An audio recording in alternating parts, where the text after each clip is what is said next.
Salut, ça va? J'ai été retweeté par la préfecture de police sur mon reportage sur le protoxyde d'azote. Bonne journée. What's up boys? Comment ça va? Si ça peut vous rassurer, le titre n'est absolument pas mensonger. Je suis vraiment passé sur France 2 pour parler du protoxyde d'azote. Et aujourd'hui, je suis dans cette vidéo pour vous parler de l'après-reportage et puis surtout pour vous balancer quelques petites anecdotes lors du tournage. Comment ça se fait que j'ai été interviewé. Donc voilà, vous allez tout savoir aujourd'hui dans cette vidéo. Bon, déjà, je vais vous remettre dans un contexte, d'accord? Qu'est-ce qui s'est passé pour que je sois à la télé, ok? Alors, ce qui s'est passé, c'est qu'en septembre 2020, j'ai sorti une vidéo, mon addiction au protoxyde d'azote. Si vous ne l'avez pas encore vu, je vous invite à cliquer dans le petit i en haut pour la voir. Et donc, dans cette vidéo, je parle de mon expérience avec le protoxyde d'azote, mon addiction, et puis surtout, ce qui m'a fait arrêter.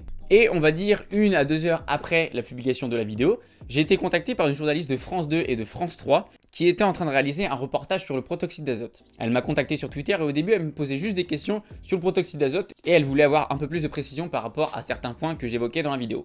Et puis au fur et à mesure que je réponds à ces questions, elle me dit qu'elle aimerait bien m'interviewer pour son reportage. Alors je vous avoue que j'ai un peu réfléchi avant d'accepter la proposition. Parce que passer aux 20h de France 2 pour expliquer qu'on a fait une énorme connerie, moyen, tu vois. Et au final, je me suis dit, si je peux partager mon expérience avec le protoxyde d'azote et faire ouvrir les yeux à certaines personnes sur le sujet, alors ce serait super. Donc du coup, j'ai accepté la proposition. Et donc le 8 octobre, cette journaliste en question vient chez moi avec son cadreur pour m'interviewer. Mais avant de continuer cette histoire, on va quand même regarder un petit peu le reportage et je vous balancerai des petites anecdotes pendant le reportage. Ah oui, et j'ai oublié de préciser, vous étiez nombreux à me dire pourquoi tu nous as pas prévenu plus tôt. C'est tout simple, je l'ai appris en même temps que vous.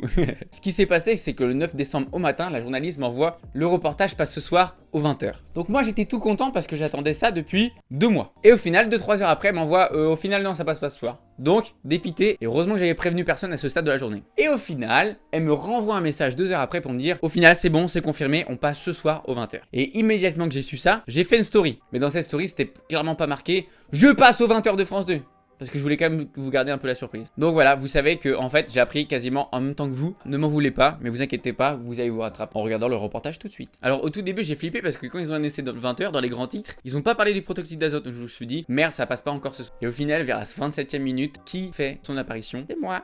Vous avez peut-être déjà croisé ces petites capsules argentées échouées dans les rues, sur les trottoirs. Elles sont à l'origine utilisées pour les siphons à chantilly, mais les adolescents les détournent pour respirer le protoxyde d'azote qu'elles contiennent. Un gaz hilarant devenu une drogue pas chère et très dangereuse. L'enquête de Julie Vitaline, Lara Péquez et David Fossard. C'est arrivé comme ça, par hasard. Lors d'une soirée, il y a 2 ans, un ami propose à Axel une bombe dépoussiérante pour ordinateur. On m'a tendu la bombe et puis... C'est quand même fou d'être aussi rouge que son pull, non? J'ai été stressé les gars. Mais là dans ma tête c'était je vais passer aux 20h de France 2 pour parler d'une connerie que j'ai faite il y a 2 ans. C'est normal que je sois stressé. Alors oui, j'ai l'habitude des caméras, hein, je filme devant une caméra. Mais le mec il est pas venu avec une caméra, c'était un bazooka le truc, il était gigantesque. Forcément j'avais peur. Donc du coup j'avais les yeux rouges et je me tripotais les doigts tout le temps. Mais bon, on continue pour voir ce que je dis. On m'a tendu la bombe et puis pour tester. Parce que du coup tout le monde en prenait, alors j'ai essayé comme tout le monde.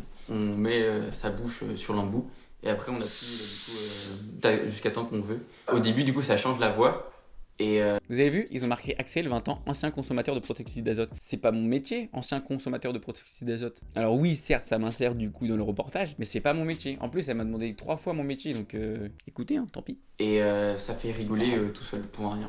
Quand on augmente les doses, il y a beaucoup plus d'effets. On a des sifflements dans la tête, on a très chaud.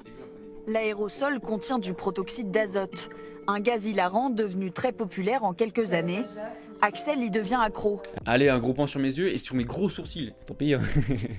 Jusqu'à la dose de trop, en vacances dans un camping. Oui, je fais des incantations. Quelqu'un il a dit les gars, il y a Axel, il n'arrive plus à respirer. Donc du coup, panique générale, tout le monde m'a sorti de ma tente. On a commencé à me faire du bouche à bouche, massage cardiaque, j'étais totalement inconscient. Et du coup, il y a une unité mobile de pompiers qui était dans le coin, qui sont venus m'aider. Sans eux, je sais pas comment ça aurait pu se terminer. Et voilà, c'est tout. Je suis passé 1 minute. Et vraiment, le tournage qu'on a fait, il a duré 1h30, frérot. Non mais attends. Genre, on a dû faire 4-5 plans où je descends des escaliers. À un moment, on arrive en même temps. Carrément, on a fait des plans de dehors et tout le bordel. À un moment, il était en train de me filmer. Il m'a montré. J'étais en double sur la caméra. Il testait des trucs et tout le bordel. Non mais, ouais, franchement, le tournage, il a bien duré 1h30 pour 1 minute de vidéo. Mais bon, de toute façon, faut que ça aille vite. Donc, je comprends. Hein, YouTube, c'est pareil, faut que ça aille vite. Le seul truc, du coup, qui m'a un poil dérangé, c'est que lors d'une interview, à chaque fois qu'elle me posait des questions, elle me disait dans ta vidéo, tu disais que tu avais arrêté suite à ça. Dans ta vidéo, tu disais que tu avais commencé suite à ça. Dans ta vidéo. Et on n'a pas d'extrait de la vidéo. Ce qui aurait été bien, c'est de mettre au moins un court extrait ou un peu d'exposé, genre en mode il a fait un témoignage. Enfin, en gros, il s'est livré. Et voilà quoi. Mais bon, après, écoutez, je comprends. Il n'y a pas de souci là-dessus. Moi, il y a déjà un truc qui m'a impressionné, c'est que la journaliste et le cadreur, ils sont venus pour 1h30, mais ils ont fait genre l'aller-retour entre Paris et Rennes. Ils sont partis de Paris pour venir à Rennes, et de Rennes, ils sont repartis à Paris. Tout ça dans la matinée. C'est fou ça. Hein. Là, maintenant, on va passer à un point qui m'a fait chier. Franchement, honnêtement, il m'a un peu fait chier. Mais bon, écoutez, je relativise. C'est que on va regarder un peu la suite du reportage et vous allez comprendre pourquoi ça m'a fait chier. Mais je vous expliquerai, vous inquiétez pas. Nous avons demandé à ces lycéens s'ils en consommaient.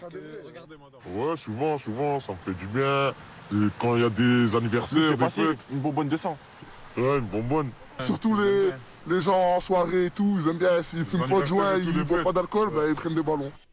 Voilà l'un de mes gros problèmes. En tout cas, si vous voulez voir le reportage en entier, je vous le mets dans la description et vous irez voir ça par vous-même. C'est-à-dire que des petits cons ont ruiné mon témoignage. Pardon d'utiliser ces mots comme ça, mais en fait, moi je témoigne que j'ai réussi à sortir d'une addiction. 2 minutes plus tard, on voit des petits cons qui sont en train de dire « Ouais, on en prend régulièrement, tranquille, pas de problème, en une soirée, on en prend parce que c'est drôle et tout le bordel. » Bah ouais, mais donc du coup, moi ça a quasiment niqué mon témoignage, que j'étais en train de dire un truc quand même assez positif. Enfin, positif, c'est un grand mot. Donc voilà, j'ai été associé à ces personnes-là. Pourquoi ça me fait chier? C'est que en fait, le reportage, il a été reposté sur Twitter et sur Facebook. Mais genre, quand tu vas voir les commentaires sur Facebook, les gens, ils veulent ta mort. C'est-à-dire qu'ils sont en mode genre mais les jeunes ils sont trop cons de nos jours, n'interdisez pas le protoxyde d'azote, laissez-les crever. Je vous jure, non mais je vous jure, j'ai lu ça sur Facebook. Mais genre Facebook c'est un autre monde, genre les gens ils veulent ta mort, c'est fou ça quand même. Enfin je veux dire, je suis sûr dans les personnes qui ont commenté la vidéo, elles ont forcément de faire des conneries dans leur vie. Mais c'est pas pour autant que moi je souhaite leur mort. Souhaitez pas la mienne, souhaitez pas celle des jeunes. Ok ils font de la merde mais ne souhaitez pas la mort. C'est grave merde.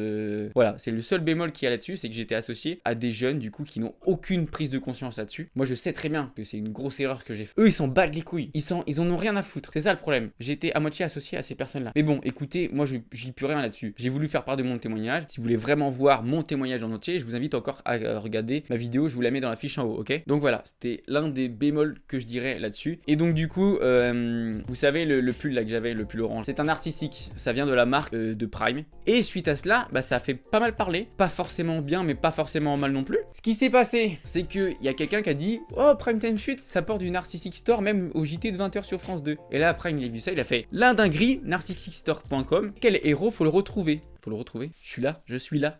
Donc du coup, j'ai manifesté que c'était moi en commentaire. Et au final, je trouve que c'était assez bienveillant sur Twitter, bien évidemment. Bien joué, t'as réussi à te sortir de ça. Donc voilà, franchement, un peu de bienveillance. Et donc du coup, moi, j'ai manifesté que j'étais là, mais j'ai pas eu de réponse. Bon, écoutez, c'est pas grave, tant pis, hein, je vais pas faire...